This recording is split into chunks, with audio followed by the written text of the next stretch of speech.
acontecendo. Agora, pelo horário, você também comentou comigo, o ônibus estava bastante cheio, né? Sim, nesse horário, pela manhã, sempre os ônibus andam abarrotados. Quando há entrevista lá na estação Justinópolis, eles liberam o ônibus de tempo em tempo, de 2 em 2 minutos. Agora, o intervalo é muito grande entre um ônibus e outro, ocasionando no excesso de passageiros em cada um dos ônibus.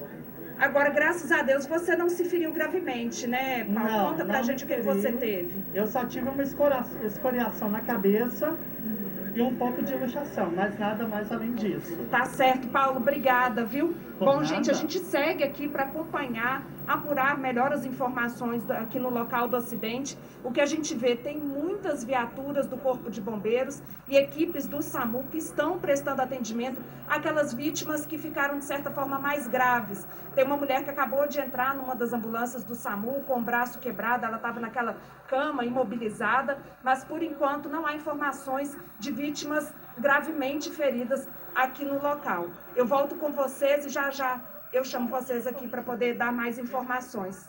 Agora, Patrícia, nessa observação também, na sua imagem, deu para ver que ali do outro lado da rua tem uma mulher sendo atendida com uma criança no colo, está conversando com os bombeiros, com as equipes do SAMU também, né? Então, eram pacientes de diferentes idades, passageiros de diferentes idades dentro desse ônibus, né, Patrícia? É sim, Sérgio. O pessoal me relatou aqui que tinha crianças, tinham idosos e o ônibus tinha gente em pé, como o Paulo acabou de falar com a gente, tinham muitos passageiros em pé. Então, assim, felizmente, a gente não vê nenhum passageiro aqui mais grave, né? Enfim, eles estão recebendo atendimento, estão sendo levados para as ambulâncias, mas a gente não vê nenhum passageiro com ferimentos realmente graves aqui no local. E sobre isso que a Patrícia falou, acabou de chegar uma atualização aqui do Corpo de Bombeiros, que é o seguinte, muitas vítimas, né, a gente está vendo aí pelas imagens, os passageiros do ônibus, e que a maioria desses envolvidos aí apresenta apenas escoriações que estão sendo avaliados no local pelas equipes juntamente com os médicos do SAMU, essa força-tarefa, equipes mobilizadas para lá. Então tem uma confirmação também. Não há vítimas graves. É uma boa notícia, informação do Corpo de Bombeiros. Os socorristas estão avaliando caso a caso, e a gente tem mostrado isso nas imagens, né? Levantando ali, entrevistando essas pessoas, se elas relatam as dores, as queixas, quais são os problemas que elas estão sentindo nesse momento. E aí, dependendo do que for relatado por esse passageiro, ele é conduzido aos hospitais se tiver essa necessidade. Então já é uma boa notícia diante dessas imagens que a gente tem mostrado, né, desde um pouco antes das 10:08 para vocês. E é por isso que a gente está vendo essa movimentação intensa das macas, né? Não necessariamente quem está sendo transportado na maca e colocado na ambulância vai ser levado para o hospital. Às vezes o atendimento ali dentro da própria ambulância que está na avenida,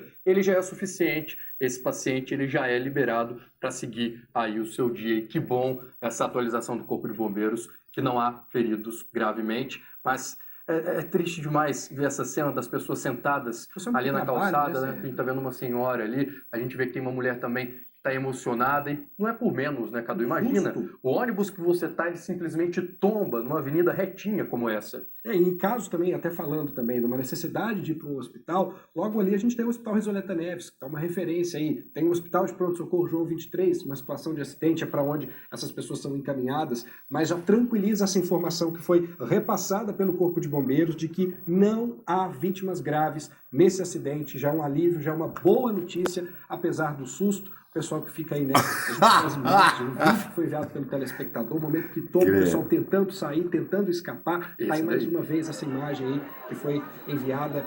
Olha o motorista tentando se equilibrar. Porque, claro, o ônibus ele ficou ali na vertical, né, Cadu?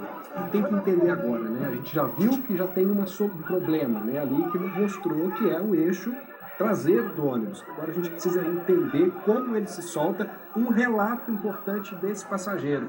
Ele disse para a Patrícia que esse ônibus já saiu do terminal com um problema. Essa é uma informação que tem que ser levada em conta também na hora de fazer essa investigação. A perícia vai ouvir também esses passageiros, o pessoal daqui a pouquinho da Polícia Civil chega para pegar esses depoimentos, é feito um boletim de ocorrência, essa informação do passageiro é fundamental. E Sérgio, não é a primeira vez que os passageiros de Ribeirão das Neves chamam as nossas equipes, a gente vai quase que sempre lá em Ribeirão das Neves para mostrar essa situação do terminal Justinópolis e eles reclamam da condição e da qualidade do ônibus. além de viagem cheia, reclamam da situação dos veículos. Tem que entender por que isso aconteceu. Agora, tem a atualização do alto. Lucas Franco, o que você diz pra gente? Pois é, viu, pessoal, a gente já vai acompanhando a situação, mais aliviado com essa notícia que o Cadu deu agora há pouco, né, o Corpo de Bombeiros confirmando que não há vítimas graves, porque é um acidente realmente muito impressionante, porque a Avenida Vilarinho, em toda a sua extensão, ela é uma reta, né, apenas há uma subida já no encontro com a Avenida Cristiano Machado. Então impressiona como que um ônibus tombou aqui nessa região. Já o eixo traseiro ele se soltou, né, inclusive esse vai ser um fato que deve ser apurado pela perícia da Polícia Civil, e a gente vai acompanhando aqui os trabalhos, né? Há muitas pessoas curiosas também aqui próximas ao local, justamente acompanhando essa situação. Aqui também muitos passageiros descem para pegar os ônibus do MOV na Estação Candelária, que fica bem ao lado do MOV municipal. E aí a gente vai vendo, né, o bombeiro atendendo esses pacientes, essas pessoas que são levadas para a ambulância, recebem os primeiros atendimentos. Lá os bombeiros e as equipes do SAMU avaliam qual que é a situação, né, desse paciente, desse passageiro, e se vai precisar ser encaminhado para algum hospital. Aqui nós temos próximos, né, o Hospital Risoleta Neves, também tem a UPA Venda Nova, que é um ponto também de apoio, né, caso seja necessário. E a gente vai vendo, então, essa vítima sendo levada aqui agora para a ambulância do Corpo de Bombeiros. E aí, gente, uma informação para os passageiros do MOV municipal é que as estações Candelária e Minas Caixa estão fechadas por causa deste acidente. Então, quem tem que pegar ônibus tem que seguir para a rua Padre Pedro Pinto, que fica logo aqui acima. Eu volto aí com vocês.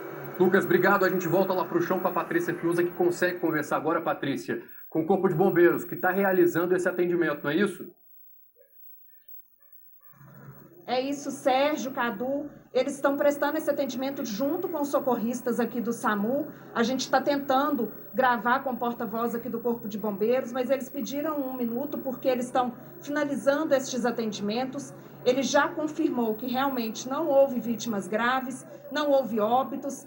Felizmente, né, a imagem que a gente tem aqui desse ônibus tombado assusta, e a gente imaginar que esse ônibus estava no horário de pico, né, cheio de criança, cheio de passageiros, pessoas idosas, e felizmente não ter vítima grave, acaba dando um alento aí para a gente, né? Já já eu chamo vocês, eu vou dar um tempo aqui para terminar de socorrer as vítimas, as que necessitaram de atendimento mais urgente, vamos dizer assim, que precisaram ser imobilizadas, elas já estão na viatura do SAMU. E o restante está conversando ali com os bombeiros e a equipe do SAMU. Já já eu volto com mais detalhes. Claro, Patrícia, a prioridade agora é atender essas pessoas, né, socorrer essas vítimas, esses passageiros.